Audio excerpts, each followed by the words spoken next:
God, that really confused me. Then I had two tabs open and the music started playing twice. I'm also not even entirely sure we're live on YouTube, so if a few comments could come rolling through, that'd be very helpful. We're going to start though and assume we are live. Welcome to the match preview for Aston Villa versus Manchester City at the weekend. Two wounded sides, John, would you say? Oh, I think they're more wounded than what we are, Yeah. but I think you could probably get away with it, to be fair. Yeah, two, like, I don't know, are we even that out of sorts? I suppose we are, like, A little compared bit, to, yeah. but, you know, Yeah, we've yeah, lost that's the thing. one in 4 games. So, yeah, City are more wounded than us. That's what we'll go with. Yeah, okay. The few comments rolling through now. Thank you, for. I'd love to be able to speak, John. I really, really would. Thanks to everyone for joining us live this evening for the match preview. John, how's things, mate? You all right? Not spoken this week, have we? If we're not, I don't know. The days not for a podcast. We did Monday, didn't we, or Tuesday, and we haven't done one since. Right? Yeah, I don't know. The days are just blurring at the moment, as they tend to do over this time of year. You forget what day it is, and all of a sudden we're playing on like a Thursday. I was going to say Thursday morning. That won't be the case. Playing Thursday next week, aren't we? Boxing Day. So yeah, it'll just kind of. Brighton is Monday, isn't it? Yeah, it's been worse in previous years. I say worse, like stranger in those years, because after Brighton, which is a Monday night, which isn't too like abnormal, obviously, then it's Leicester, I think, then at the weekend, and then it's all normal again. So it's only one game really that's a bit strange, but that is Boxing Day, of course. But yeah, I'm doing well. I've finished. Actually, no, I haven't finished my shopping. I thought I'd finished my shopping. Now I've just remembered something else. So I've still got work to do for Christmas. Has the thing that's reminded you need to buy something else the fact that we're doing a podcast and it's me? Was it me you're buying for? No. No, I was very cheeky of you that. No, I've got some other things to do, but yeah, not a lot of time to do it either now because I presume the shops are open on. Yeah. Sorry, just having like a live bit of a meltdown here. It's Christmas Eve. The shops are open Tuesday. Yeah, I should be fine. Yeah. Loads of time. I love the kind of footballing analogy that there's work to do for you for your Christmas shopping still. It's still 5 days to go till the big day, so plenty of time for that. We're here, of course, to talk about Aston Villa versus Manchester City. You've been to Unai Emery's press conference this afternoon at Villa Park. It wasn't at Villa Park, it was at Bodymoor Heath. How's things, John? What's the key takeaway, do you reckon? I'd say from the broadcast section, it was probably... I mean, well, we'll talk about injuries later, but among other things, the main questions from the reporters in that section was mainly about City, and I mean, as you would expect, right? City are on like an incredible run of form, not incredible, a dreadful run of form. It's not something that anyone would have expected. So most of the questions are about Pep, obviously, Emery being his compatriot, and that can Villa take advantage? And Emery kind of batted it off a little bit, said that he said that he's surprised by Man City's season. Like, no one can lie, we're all surprised about it. Although they are close to fourth, it's their form that's been so poor, especially over the last couple of months. Is it 1 win in 11 now for City? But Emery also mentioned that they're like still one of the best, he said the best. We're still playing against the best manager, the best team. Obviously, they won the league last year. I don't think they are the best team anymore. Certainly not the one that we'll be playing against. They are, probably will be the one that we're playing against, but for now anyway, they are, or they have been, so out of sorts. They're leaving huge spaces. The players look like shot of energy, of ideas. It's really bizarre, and it's not as if they're territory. Do you think that kind of like for a club of their expectation that they would have thought we're going to be a title challenge, and let's face it, they could still win the league. I don't think they will, but they could. It's not impossible for Manchester City to win the league when they're 4th or 5th in December, but they would be expected if Liverpool are on 35, 36, Man City should be around about the same. I think they're on 27 off the top of my head, so they're not kind of hitting the pace that they would expect to be. But overall, like, to be where they are is no bad position, but for a club of City's ambitions, it probably is kind of a crisis, isn't it? Because they're not in the hunt for it at the moment. Yeah, and it's the manner of what they've been doing as well. Like I always think about the match against I've forgotten the team, Feyenoord in the Champions League, and they were 3-0 up, I think. Yeah. Just capitulated at the end, and it was like, how have they not got over this run of 5 games? Now that's now doubled to like 11. The way that they've gone about it, I thought after they beat Forest, I think then they had Palace away, I think, and again they dropped points and drew, and it was like, okay, so even when they win, they can't just bounce back and then win 6 in a row. It's, again, 1 win in 11, and then I have this stat here: 8 defeats in City's past 11 matches in all competitions is as many as they've lost in their past 106 fixtures. That's staggering when you think about it. 106, and they've lost that many in 11. Like it's a big opportunity for Villa to win. Obviously, it's against the top team still, but a side that absolutely we can get at. I think all the neutrals are expecting us to kind of roll them over, but I think as Villa fans are more, we haven't been particularly great ourselves this season, even though our position is pretty good. We're only 3 points off 4th. We can only improve from here, is what I think. But I think everyone's expecting us to kind of just turn up and put 5 past them, and City will be, that sort of thing. That is something that was put to us again when Man United came to Villa Park. I don't know if you remember that game, one of Ten Hag's final matches, just after we beat Bayern, I think, and we drew that 0-0. So, I think people need to, from the outside anyway, kind of temper what they expect from Villa. If we play well, we'll win the match, because City are in a bad run of form, obviously. But as Unai says, they're still a good side, and we have to treat them like that. We have to treat them like we did last season. If we play like that, it could be anything, really. I mean, it could have been anything back then when they were good. So if we can play like that again, then we'll be fine. We'll be leapfrogging them and moving level on points with Forest. Yeah, I mean, it's only took us 6 or 7 minutes to reference that game from last season. If it was Villa were in the form they were last year going into this game tomorrow, I'd be thinking, not that we're nailed on to win, but I'd feel really confident. I don't feel that tomorrow, even despite City's form. I mean, we'll get to our score predictions later, but I'm not like, we should be beating these. Look at them, because we ourselves aren't in great form either. Even though results have picked up a little bit recently, we're not what we were last year. So I think it's a really kind of fascinating game from a kind of tactical point of view. I joked after the Forest game, I think in the post-match or the Q&A that maybe we did about, can we both lose? Because it kind of feels like it's got that weird energy around it. Like we don't have very many expectations of Villa, and there's this expectation that Man City won't show up and do anything either. So it feels like, again, it might just peter out on kind of cancel each other out a little bit. I'm hoping that's not the case, and that we can find a bit of quality and beat them, but I just don't know if that will happen. Yeah, and they've kind of been handed another sort of blow today. Ruben Diaz, he'll be out for a few weeks, and that means that Akanji and Stones will probably start. Akanji's just coming back from injury himself, so although they've kind of had one drop out and one come back in, it's not an ideal situation. You want a bit of continuity, don't you? Especially against a Villa side who, haven't been free scoring this season, but we have options, don't we? We have Watkins, Duran, Bailey's now back. Sorry for breaking the injury segment here. Other players as well capable of stepping up. So I am confident about tomorrow, and I think it's one of those where if Villa don't show up and are beaten, although it's Man City, I feel like that will cause quite a lot of, depending on how we play. If we play well and City finally show up, that's just kind of unlucky for us because we've done our bit. It's City, they're capable of putting out a really good performance, but they just haven't shown that for a long time. So there's nothing to suggest that tomorrow is just going to be the day for them. But if we don't at least match their level, that's going to be really disappointing because, this is the last home game before Christmas and there should be excitement now. It's a shame it's at 12:30. You'd want it to be under the lights like last year. But this just feels like the perfect opportunity to kind of, it's not a final home game of the year, but a nice way to, I guess you can kind of couple this game in Brighton. If we can get 6 points from these two, that'll be a really good way to end the year. What an amazing year it's been to be a Villa fan.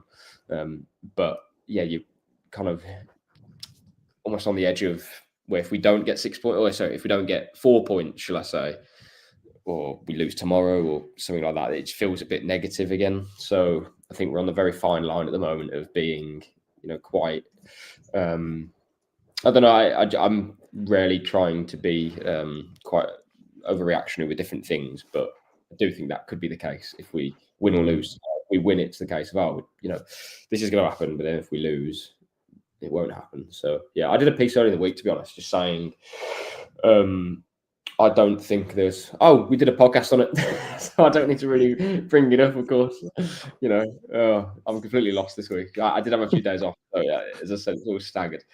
If you watch the podcast, you'll see what we said of it. On when Villa are playing with consistency, there won't be 5 better teams. There'll probably be 4, but you can't tell me that Forest and Tottenham and Man United are better than Villa at their best.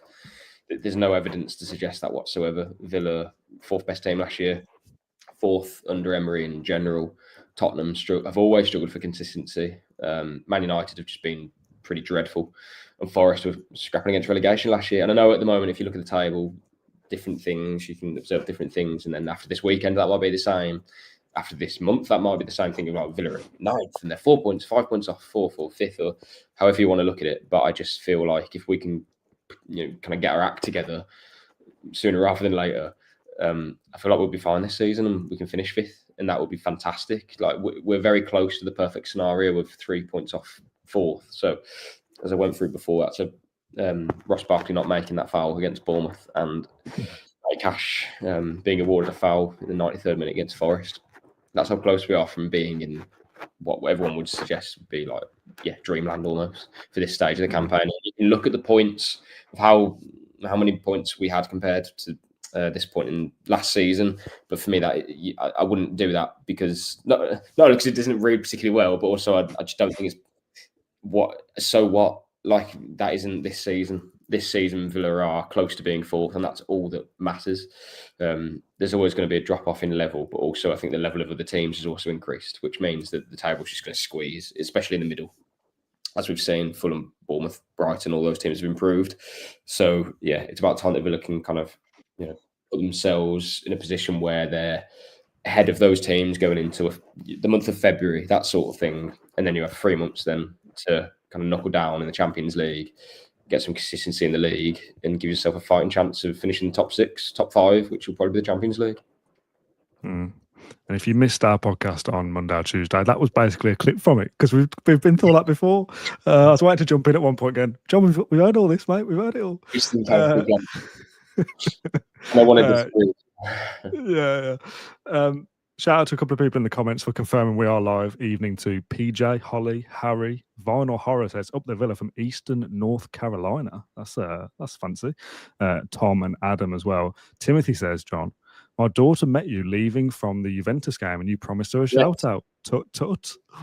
We did the shout out. I told you to do it. I told you to do it, and you did it. It was post-match of Juventus. So yeah, no, Tim, it was great to meet you and Bella, if memory serves correctly. We were walking out of the Trinity, I think. North Stand car park.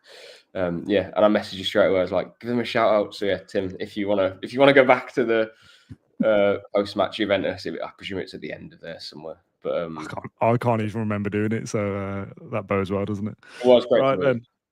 Right then, let's move on. You kind of spoke on it a little bit before. Injury update very quickly. Bailey available in the squad again, as is Tyrone Mings, who was obviously just unwell against Nottingham Forest rather than injured, but nice to have them both back. Yeah, I don't expect Mings to come in, although, Haaland physicality, Mings would probably, in a kind of a one, in like Jules, that would make sense, but then Pau Torres, Diego Carlos, Constantine with a defence who kept City completely quiet last season, apart from obviously that double save that Martinez made. But after that, I think they had an XG of like 0 City. So wouldn't surprise me if he just kept it the same as he did against, the team that started against Forest. Of course, Mings was supposed to be in there. Bailey, don't know if he'll be starting the match, but good to see him back. A player that I've spoken about a lot and said how crucial he is to the structure, no matter whether he's in form or out of form. Villa simply don't have a player like him, and whether that changes in January in the summer. But for now, he is the only player that can do that specific function in the side, unless we change things like we had previously with Cash. But then it's a different system, really. slightly different, but different. I don't know what he's going to do, Emery, in terms of Bailey or Cash, but it's nice to have the option. So those two guys coming back, and then Ramsey. Ramsey, hopefully in a few days, will return to the training. Return to full training. Don't know when he'll be available to play, but hopefully before the new year. It's difficult because I like to sit here and say it's going to be a big boost for Villa, but we need to see it. I mean, it'll obviously be a boost, but as in, is he going to come back and have a spring in his step? I don't think so, because he's had another long layoff. I think it's 6 weeks now, so you're looking at around 7-8 weeks maybe for when he returns. Not more, as in overall it will be 7 to 8 weeks in 1 or 2 weeks, just to clarify. We need to see Ramsey of, well, I don't say the Ramsey of old, but the Ramsey that we know what he can be. Like last season, before he got the injury against Luton, or another recurring one, I feel like he was getting somewhere and he was showing a bit of swagger. This season as well against Liverpool looked really good, and then gets injured, so it's really stop-start for him. So it'll be difficult for him to manage that mentally. I just hope that he can get over these problems, and after this one, finally have a long kind of running the team. Yeah, that's the thing. It's not about seeing the Bailey of old, the Ramsey of old in terms of his form. It's when he does come back against Brighton or Leicester or Arsenal or whoever it is in the next couple of weeks, is that he stays available for more than a month or two without getting another, not necessarily a setback in terms of it's getting the same injury again, but just getting injured again, full stop. Because Ramsey has had that for a year at least, if not slightly longer. When he came back, didn't he, against Brighton? Scored and then went missing again last season. So this has been a recurring theme now of him coming back and then being injured again, which ultimately you just can't rely on him being ready to be up for selection. And Villa just took him out of the firing line completely for after that injury against Luton, which I think was March time. Around then, yeah.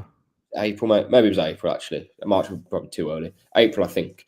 And while that was a sensible decision, I think Villa just thought, okay, you know what, give him a break and let him come back ready. Kind of rest properly. Let's not try and rush it. You have your time that you need, and then still taking so long. Yeah.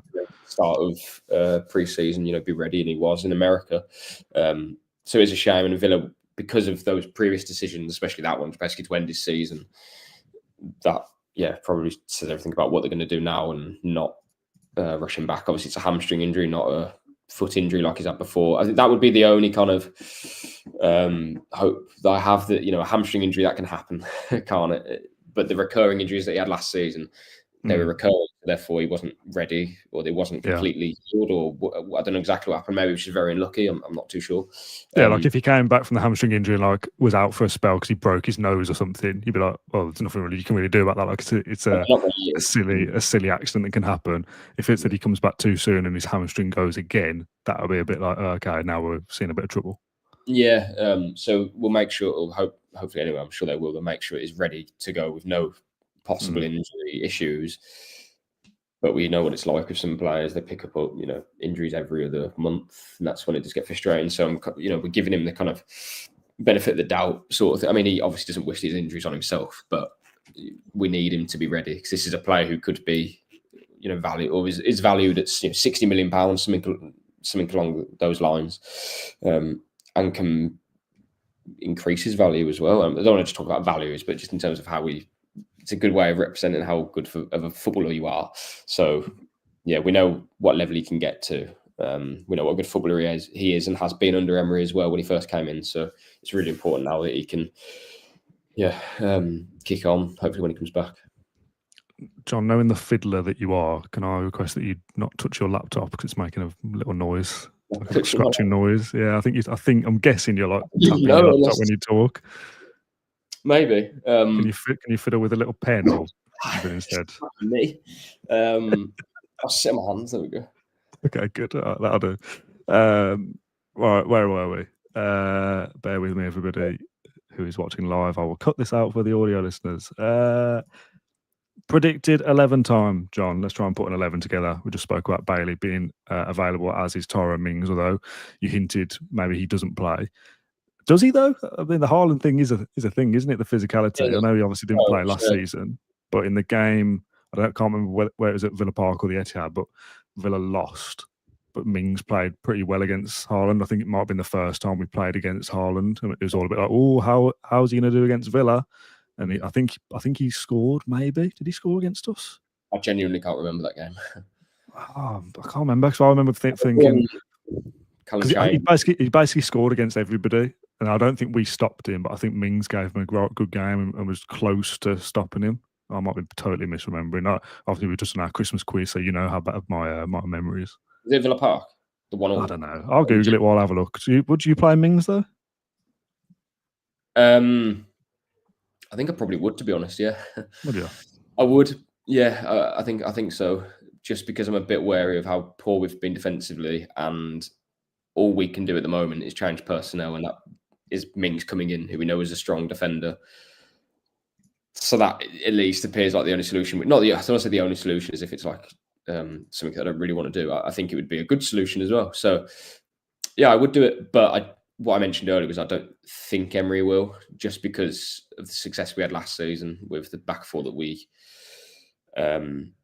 played against Forest. And yeah, to be honest, I could imagine it being an unchanged side apart from John Duran. I think Watkins will come back into the team, but I can imagine the rest of it being unchanged just because I'm not sure if Bailey will be ready to go straight away, or again, because he's had a hamstring. If Emery wants to kind of protect him a little bit, we obviously play 4 games in the space of 2 weeks. So there's going to be plenty of opportunities for rotation, but in each of these games, you want your best 11 on the pitch. So it's going to be difficult for Emery to manage it.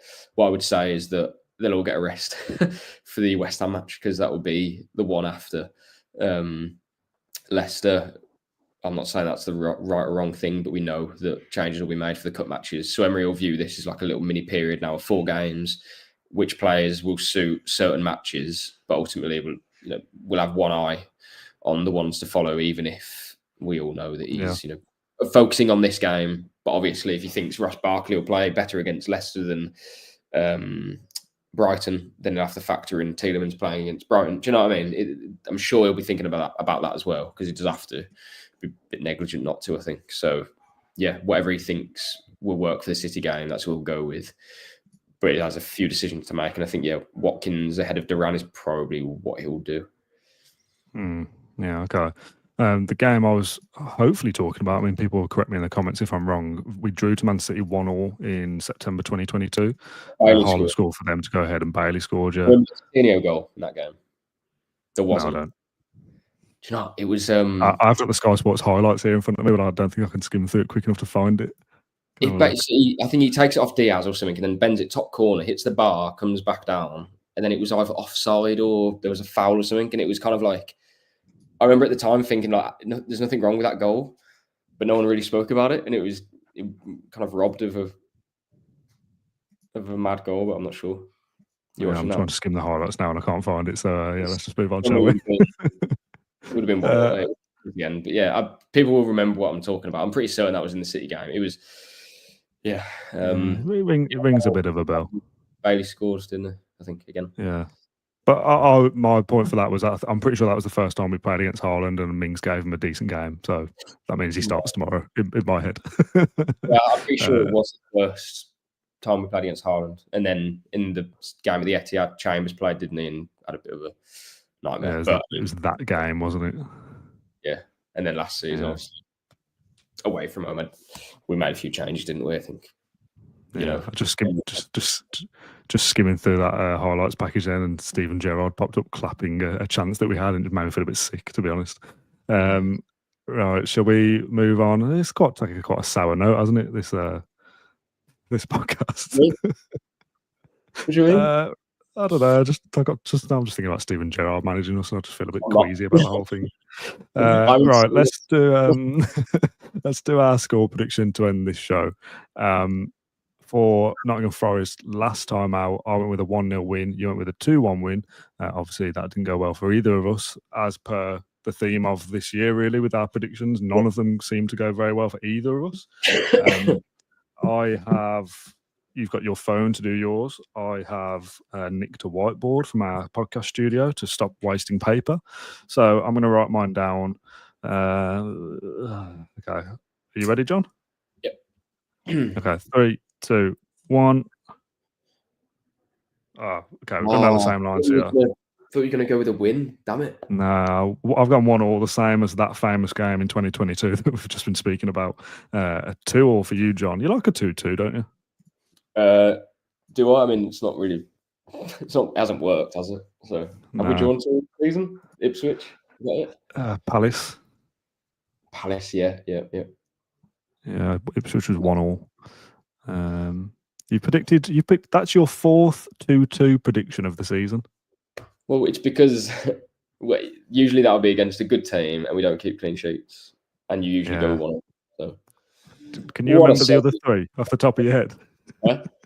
Can you remember the other 3 2-2 predictions off the top of your head? If you know this, that's insane. No. I can't even remember. Like, I couldn't name you. No. Okay, right. I'll work backwards. You predicted us to draw 2-2 away at Spurs, 2-2 at home to Arsenal, and 2-2 away to West Ham on the opening day. I did say West Ham. Why did I know that? No, that is quite sad, isn't it? Lots of score predictions in the comments from earlier on that I starred somewhere. Can't find them. It's one from Tom. Happy to catch the live for once. 3-1 tomorrow. There's a positive score prediction for you. I mean, we can win. I don't want to be paid. Yeah. I'm actually confident we're going to win the game, to be honest. Doing all 2-2. I know, but because usually you would say like 12-0 Villa or something, like just no way. Like 6-0, and then I've got to kind of balance it out a bit because if we all say, so I thought you were going to go with a win, so that's why I said 2-2. If I could redo it, I would put a Villa win. I actually feel confident. Genuinely, I would not be surprised if we win tomorrow at all. Like City have been really poor. If we play well, I think we'll be fine. But it's another thing. That's the question. Exactly, and I agree with that for most games. If we play well, we'll win. But we haven't played well often enough for that to be true. That's the sad case of Aston Villa this season. Yeah, and I just feel like the level is good.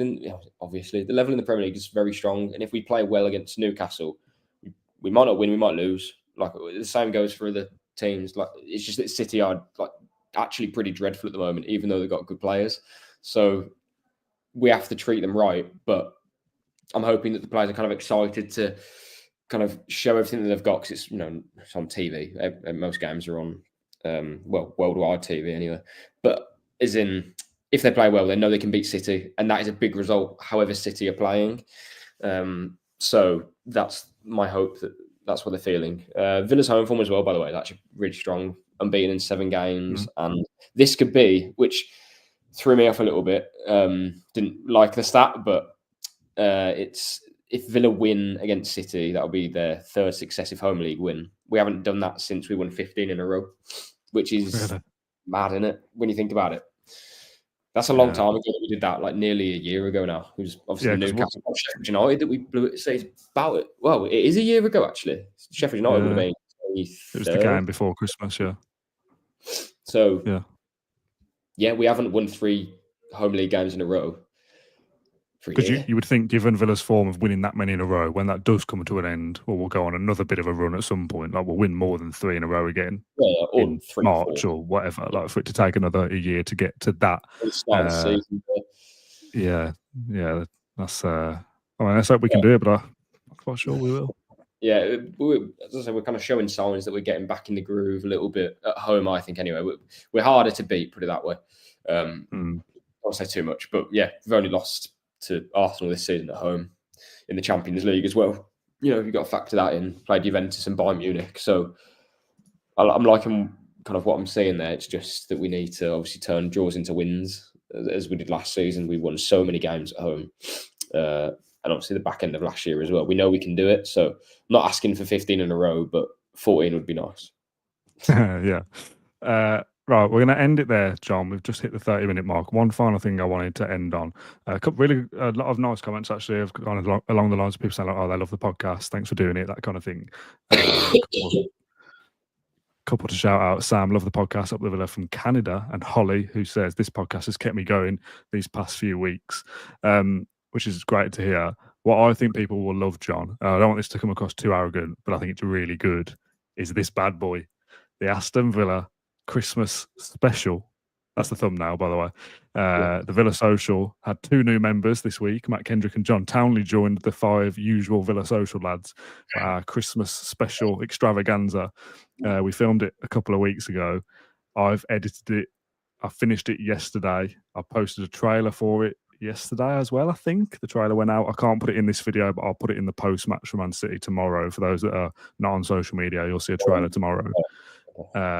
And the full thing drops this Sunday, 7 p.m. John, you've not seen the full thing yet, but obviously you were there. Without giving too much away, it was good, wasn't it? And it's a good video. Yeah, it was. Well, I'm going to watch the video hopefully later if I can get exclusive access. Yeah, it was a very entertaining. I don't know what to call it. I don't want to call it a quiz because that undersells it. It's a lot of different things, basically. And it kind of went perfectly from a entertainment point of view, if that makes sense. I don't want to give too much away. So, yeah, it's not just kind of a quiz and play at home sort of thing. Like I think there's a lot of entertainment value in it as well because you will want to watch the whole thing basically.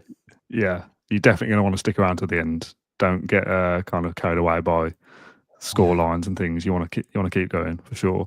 What was difficult for me for doing the thumbnail was trying to find screenshots from each clip that also doesn't give it away. Like I hope looking at that you can't tell who the winning team was. Those are the teams, by the way. Me, Max, and Ty. Matt was kind of the quiz master or the host or whatever. John, Dan, and James were team 2. You can't tell who won from that, can you, John? Do you not think? No. How can you tell? I don't know. I thought if one team looks too happy or the other team looks too sad, do you know what I mean? But yeah, good fun all around. So the trailer for that is already on social media. So if you're on social media, whatever that is these days, you can go and find that. If you're not, I'll put the trailer inside the post-match show for Man City, which will obviously be me and Matt Kendrick tomorrow afternoon. I don't know, an hour or 2 after full time, we'll jump on and discuss the game and share that trailer with you as well. And then the full thing is available on Sunday evening, where, trust me when I say this, you do not want to miss it. Holly says, can't wait to watch that. Going to save it for Monday night and watch it with a pint of Baileys. A pint of Baileys? I mean, that sounds like a great night in. I'm sure you'll love the podcast with that. Yeah. Right then, let's end it there on that bombshell. A pint of Baileys. Wow. Merry Christmas, everyone. John, thank you very much for joining me.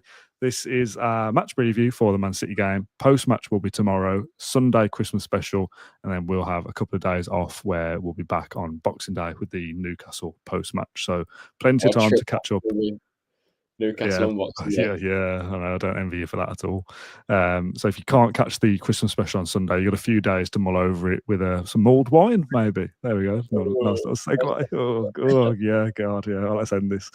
John, thanks for joining me. Thank you for everyone who watched along live or listened across podcast feeds, and we'll catch you tomorrow afternoon for the post-match show. Ta-ra.